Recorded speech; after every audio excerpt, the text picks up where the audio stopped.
আসসালামু আলাইকুম। গরম, প্রচণ্ড গরম।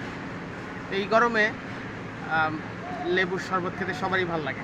আর সেই লেবুটা যদি কাগজি লেবু হয় তাহলে তো কথাই নেই। তো বাংলাদেশের যে কাগজি লেবুগুলো ওগুলোর সেন্ট খুব ভালো হলেও সাইজ কিন্তু খুব ছোট। তো আমি নতুন একটা কাগজি লেবু আপনাদেরকে পরিচিত করে দিব। সেটা হচ্ছে থাই কাগজি লেবু। এটার কিন্তু সাইজ অনেক সুন্দর হয় এবং প্রচুর রস হয়। বীজের পরিমাণ তুলনামূলকভাবে কম। আসেন দেখি। এই যে বিশাল সাইজ, এই যে আমার হাতের ইয়াতে বোঝা যাবে এটা হচ্ছে থাই কাগজি লেবু। এই গাছে কিন্তু এখনও অনেক রয়েছে, এগুলো কিন্তু অনেক বড় হবে, এগুলো আস্তে আস্তে বড় হবে।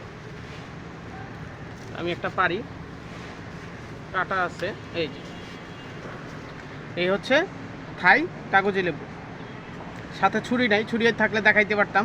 এটাতে বীজের পরিমাণ অনেক কম, ফ্লেভার একদম পুরো দেশি কাগজি লেবুর মতো ফ্লেভার, সেম কাগজি লেবু কিন্তু সাইজে অনেক বড়, প্রচুর রস হয়। একটার ইয়ে দিয়ে আপনারা, আমার মনে হয় যে 3 গ্লাস শরবত হয়ে যাবে যদি ঠিক মতো শরবত বানিয়ে খেতে চান।